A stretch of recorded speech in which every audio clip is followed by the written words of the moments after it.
Hello, Ronnie Neuhauser here from my home studio, the Center for Free Thought.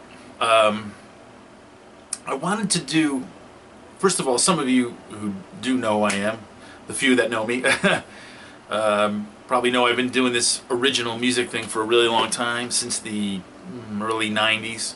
When I had my first group that I put together, it was called Grooveyard.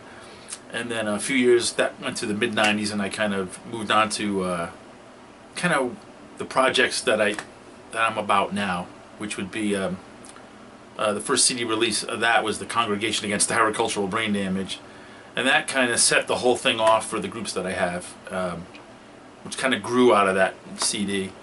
And the groups that I have right now are No Cheese Orchestra, Styrocultural Antidote, and Fee-Fi-Fo. So I've done all this stuff, and I think a lot of it, there's a lot of value in it. I think there's some really good music that was released over the years. So I wanted to do a series kind of explaining each CD, kind of like a preview or something like that, just in hopes that some people would, might find it interesting enough to buy it and listen to it. And because I think if you really sit down and listen to some of the stuff, it's very interesting, and you could get something out of it, hopefully. So that's my plan, to do a series on those releases, and I think it's over 20 now, CDs and DVDs that I've released, and a lot more on the way. Actually, I'm working on about 7 right now, 3 No Cheese CDs, 3 Styrocultural Antidote CDs, and a new Fee-Fi-Fo, which is going to be awesome, the progressive acoustic project that I have. And yeah, so hopefully I can get to this series. It's a lot of, hopefully I won't get sidetracked, because I have a lot of other stuff to do.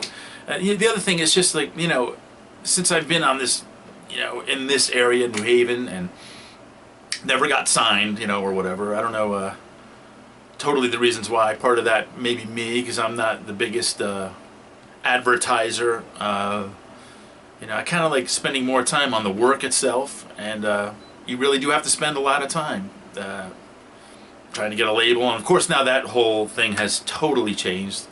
While I was doing all this, obviously we saw a big shift into what we have now, which doesn't seem to be a music industry anymore, so everybody's trying to feel their way through that. So that's another reason why I put this out, because again, I think there's a lot of hard work that went into this, not just by me, by the people that were in the bands, and that still are in the bands. It's really hard to do completely original music and continue to move forward and write new compositions and put the work into, we're doing all the work. I'm doing the recording, the writing, the recording, the performing, the mixing, the releasing of it, and all those things. It's a mountainous task, okay? There's no big machine behind it, so it's just little old me and the band members, okay? And so I really hope you'll check out the series, give the music, a chance, and support, something this is a really organic thing that's going on here. And well, that's about it. So let me get on to making these previews. Take it easy.